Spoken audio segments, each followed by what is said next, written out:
오늘 본문의 말씀은 욥기 13장 20절부터 14장 22절까지입니다. 번갈아가며 봉독하시고 마지막 절은 합독하도록 하겠습니다. 욥기 13장 20절부터 14장 전체입니다. 오직 내게 이 두 가지 일을 행하지 마옵소서. 그리하시면 내가 주의 얼굴을 피하여 숨지 아니하오리니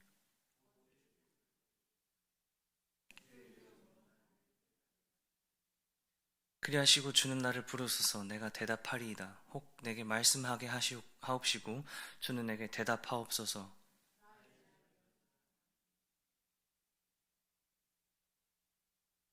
주께서 어찌하여 얼굴을 가리시고 나를 주의 원수로 여기시나이까.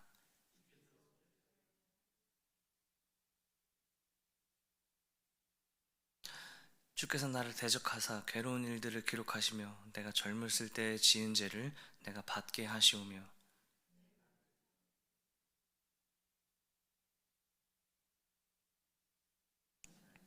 나는 썩은 물건에 낡아짐 같으며 존목은 의복 같으니이다.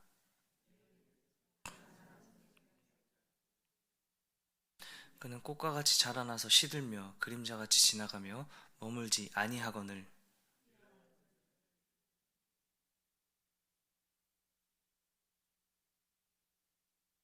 누가 깨끗한 것을 더러운 것 가운데서 낼 수 있으리까. 하나도 없나이다.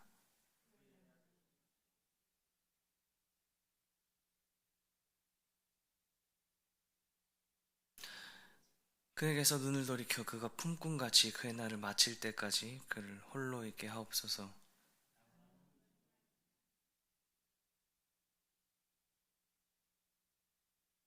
그 뿌리가 땅에서 늙고 줄기가 흙에서 죽을지라도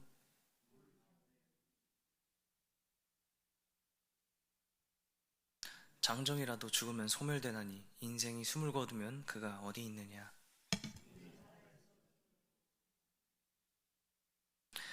사람이 누우면 다시 일어나지 못하고 하늘이 없어지기까지 눈을 뜨지 못하며 잠을 깨지 못하느니라.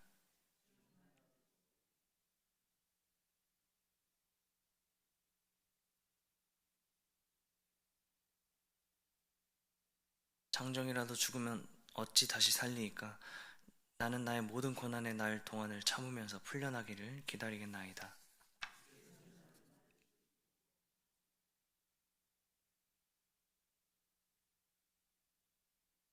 그러하온데 이제 주께서 나의 걸음을 세시오니 나의 죄를 감찰하지 아니하시니까.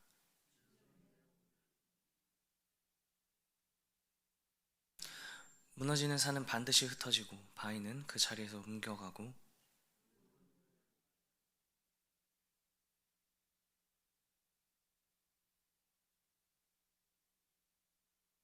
주께서 사람을 영원히 이기셔서 떠나게 하시며 그의 얼굴빛을 변하게 하시고 쫓아 보내시오니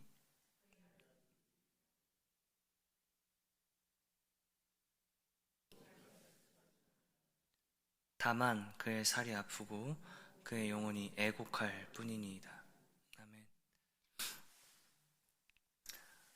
오늘 일산 충신교회에서의 마지막 새벽예배 설교인데 하필 본문이 욥기여서 참 마음이 어렵지만 네, 그래서 전하겠습니다. 제가 학생 시절 때 정확히는 고1에서 고2였던 걸로 기억합니다. 그때 시점에 교육부에서 한 가지 지침이 내려왔습니다. 교내에서 물리적 체벌이 금지되었습니다. 라고 이렇게 내려왔던 것 같습니다. 쉽게 말하면 무엇입니까? 선생님들께서 아이들을 훈육 목적으로 체벌로서 때리는 행위 자체가 금지되었다라는 것이죠. 그 과도기였던 것 같습니다. 그 전에는 꽤나 많이 맞았습니다. 사실 성도님들께서도 학창 시절에 저보다 더 학교에서 많이 맞았다라고 생각이 됩니다. 사랑의 매라는 이름 아래 아팠던 학창 시절이 있었던 것 같습니다. 근데 표정을 보아하니 여기 계신 모든 성도님들께서는 그런 것과는 거리가 먼 모범생인 것 같은 것 같습니다. 각자 선생님들이 훈육 방침이 있을 겁니다. 학구적인 분위기 형성이 제일 중요하다라고 생각했던 선생님들은 떠든 아이나 성적이 전 시험에 비해 많이 떨어진 학생을 너무나 사랑한 나머지 체벌을 하시는 경우가 있었을 것 같아요. 아니면 학생과의 관계를 중요시했던 선생님들께서는 혹시 되게 따돌림 문제를 되게 예민하게 보셨던 것 같습니다. 저는 딱 평균이었던 것 같아요. 엄청 많이 맞아본 건 아니지만 그래도 심심치 않게는 많이 맞아봤던 것 같습니다. 맞는 얘기만 하니까 느낌이 좀 어감이 이상하긴 합니다. 근데 한 번은, 아니 꽤나 있었던 것은, 맞았기에 물리적인 고통이 저에게 가해지기에 제 판단에, 맞았던 사람의 판단에서 내가 이 정도까지 사실 맞아야 하나? 라는 생각이 드는 것도 좀 있었던 것 같습니다. 사실 지금도 생각해보면 그때 그 정도까지는 내가 10대 정도로 맞을 잘못을 했나? 라는 의문이 있었습니다. 한두 대 정도면 뭐 사실 되는데 그게 너무 억울했던 겁니다. 선생님을 원망하기도 했던 것 같습니다. 집에서 그래서 엄마한테 일렀던 적도 있어요. 내가 이런 잘못을 했는데 선생님이 10대나 때렸다. 근데 이건 좀 아니지 않느냐. 근데 엄마는 맞을 짓을 했다라고 하셨습니다. 한 번은 과도하게 체벌을 하는 선생님의 메타적인 위력을 약하게 해보고자 해서, 사실 저희 사이에서 유행했던 게 체육복 사이에 국사책을 끼워 넣는 일이었습니다. 국사책이 되게 두껍습니다. 그래서 티가 안 나게 옷과 옷 사이에 책을 넣고 그 사이에 딱 교복과 체육복을 딱 넣으면 이렇게 맞을 때 안 아픕니다. 근데 그건 사실 제 생각이죠. 때리는 선생님 입장에서는 사실 소리부터가 남다릅니다. 딱 때리면 둔탁해야 되는데 퍽 소리가 나면서, 이거는 엉덩이가 아니라 딱 봐도 책을 때리는 그 타격감이 있습니다. 그러면 걸리면 어떻게 됩니까? 가중처벌이 가해집니다. 근데 그 책을 왜 사이에 끼워 넣었겠습니까?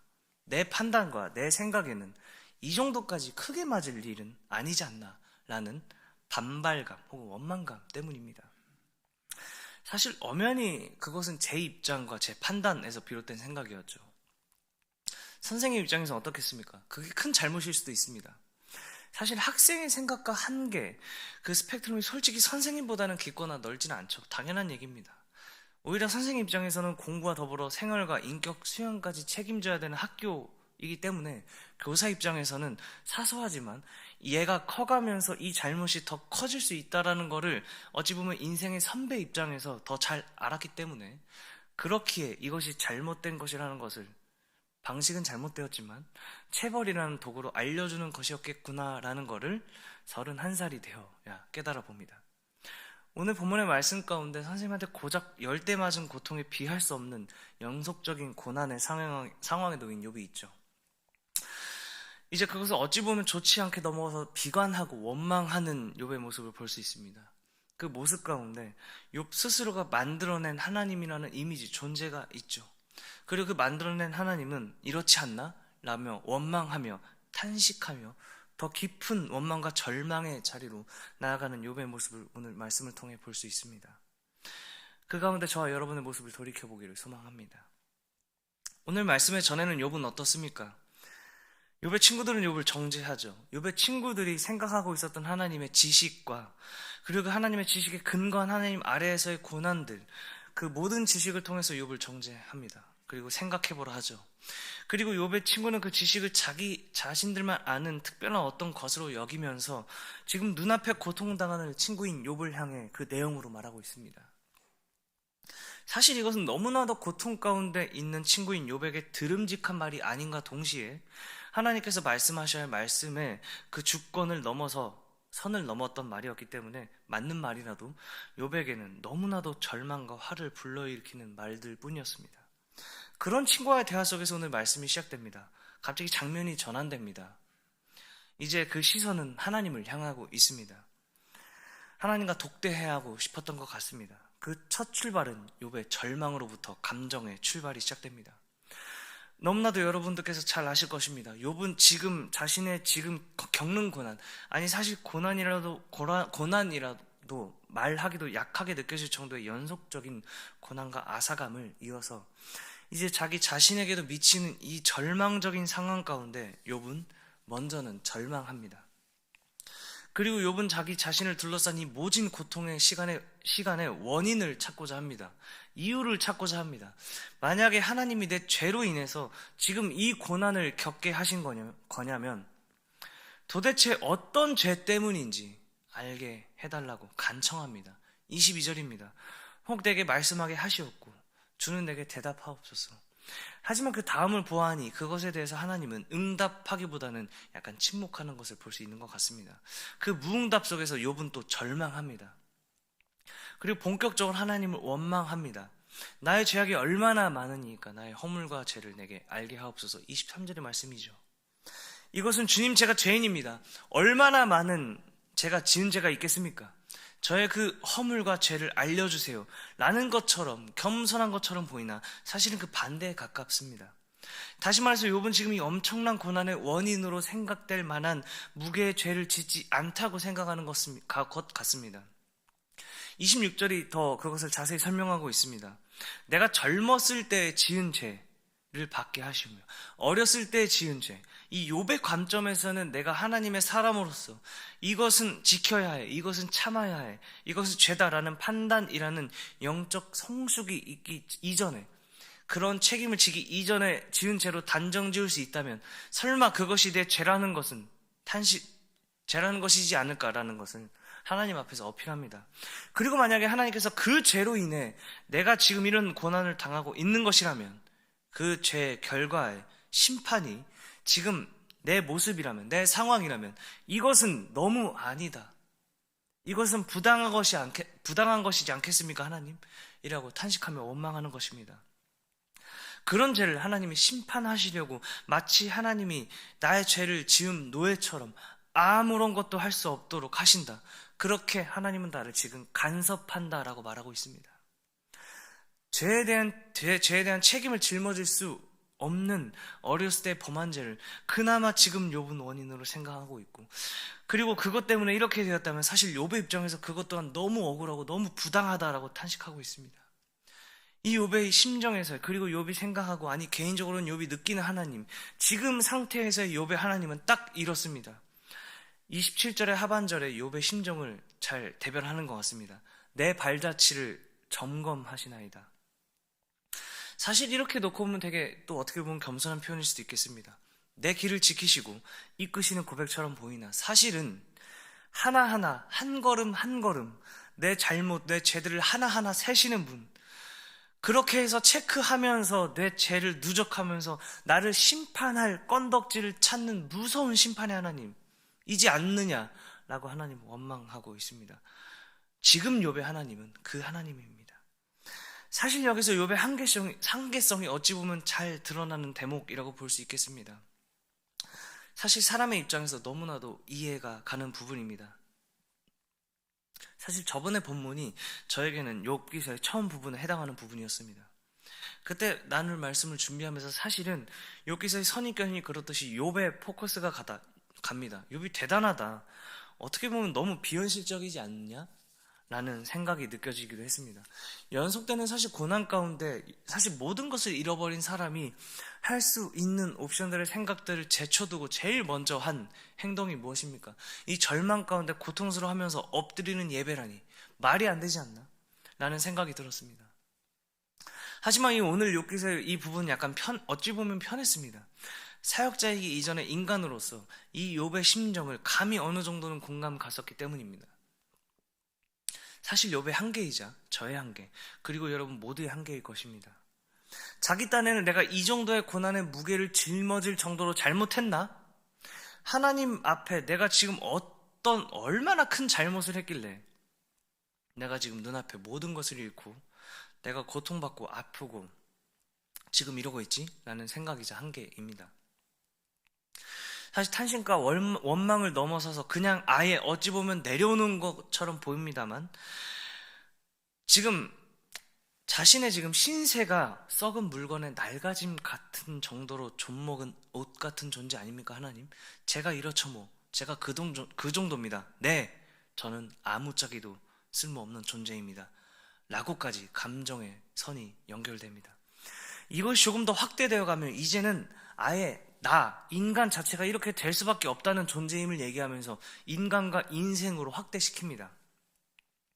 그 확대성을 통해 욥은 계속해서 하나님 앞에서 탄식하며 원망하고 있습니다. 14장의 여인을 비유로 한 것도 사실 그 일부분이죠. 원죄 가운데 있는 사람한테 난 것은 당연히 죄인이지 않겠냐, 거기서 죄 없는 자를 찾으려는 하나님 좀 아니지 않냐라는 것입니다. 그리고 그 이어지는 비유를 통해서 욥은 하나님 앞에 자신의 속내를 내려놓습니다. 죄를 찾는 하나님, 그 하나하나 건덕지를 찾는 그 하나님, 그 간섭에서 벗어나서 어차피 짧은 그 인생 가운데 조용히 그 인생의 끝 죽음이 오기 전에 해방감을 얻는 것, 그것을 원하고 있습니다. 지금의 욥의 상태에서 볼 때는 하나님의 너무나 이해가 가지 않는 수준이죠. 그 비유를 통해 꽃처럼 시드는 존재, 그림자같이 순식간에 지나가는 존재, 안 그래도 연약하고 없어질 존재들에게 하나님이 참 너무하시다, 왜 가만히 두질 않느냐, 매사에 하나하나 뭐 잘못하는 거 없나 보시니, 그리고 그 존재인 인간 자기 자신을 지금 이렇게까지 고통 가운데 두시는 하나님이 이해되지 않는 수준입니다. 그 정도로 지금 깨달음과 동시에 잘못된 생각으로 욥은 지금 단지 그 어떤 것으로부터, 정확히는 자신이 정의 내리고 생각하고 있는 그 무서운 죄를 찾아 심판하시는 간섭의 하나님을 피하고 싶은 것이죠. 그리고 부활의 소망이라는 게 있진 않겠습니까? 라는 것을 고백하지만 또 다시 하나님 앞에 나를 포함한 그 인간의 그 소망을 끊으시는 분으로 묘사합니다.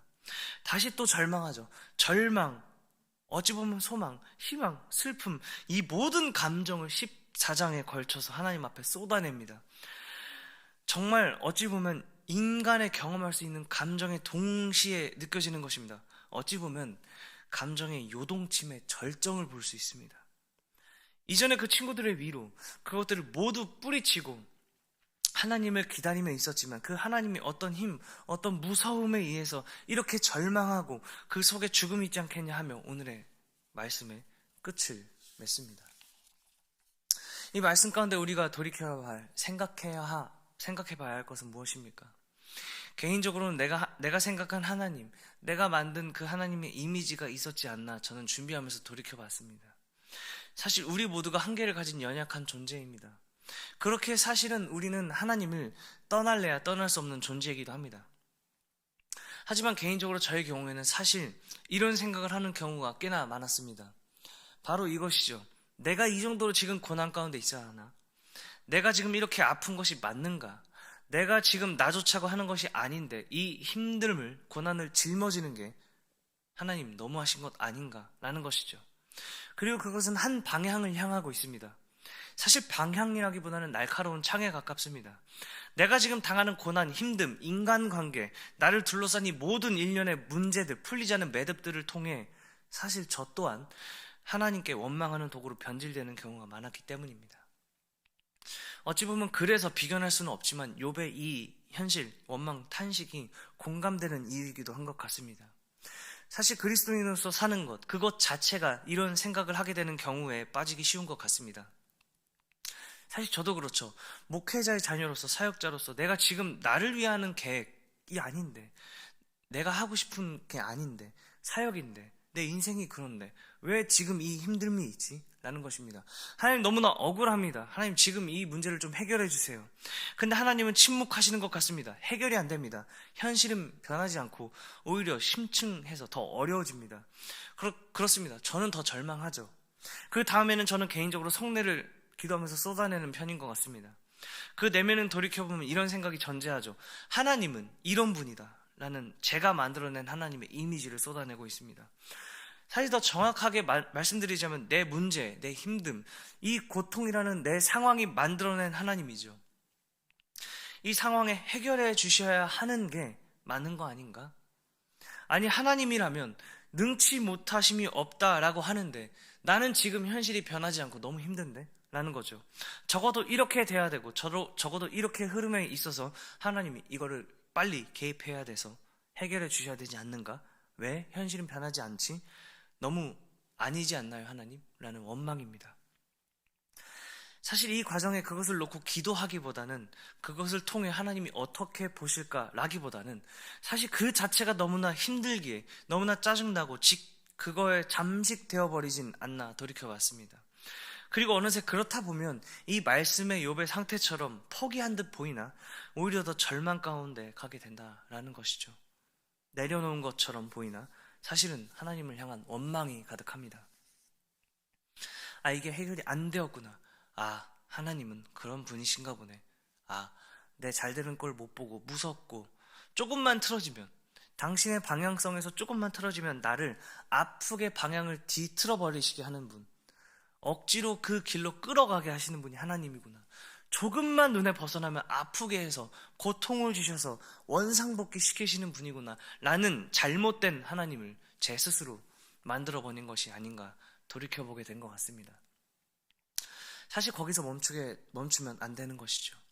오늘 말씀에서 그래도 욥의 태도를 한 가지 발견해야 할 것입니다. 무엇일까요?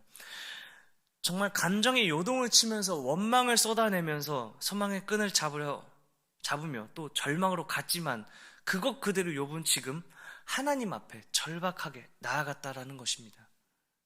과연 하나님이 우리를 힘들게 방치만 관망만 하는 하나님일까요?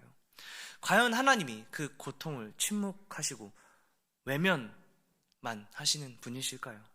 과연 하나님이 우리의 눈물과 힘듦을 외면하시는 분이실까요? 아닙니다. 하나님이 어떻게 해서는 아프게 돌이키는 것이라는 것보다는 간섭이 아닌 우리 인생에 하나님께서는 개입하시는 것을, 우리를 사랑하시는 분이라는 것을 깨닫기를 원합니다.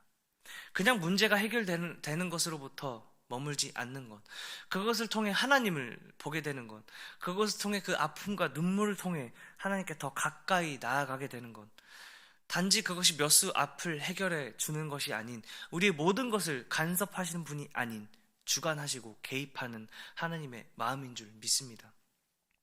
그리고 그 하나님 앞에 우리는 오늘 본문에서의 욥처럼 그럼에도 불구하고 문제와 고난 앞에 있을지라도 거기에 머물러서 끝나는 것이 아닌 무엇이라도 좋으니 지금 당장 하나님 앞에 무릎으로 나아가는 기도의 사람이 되어야 할 줄로 믿습니다. 변하는 것이, 해결되는 것이 없어 보이지만 하나님께서는 지금도 우리를 외면하지 않으십니다.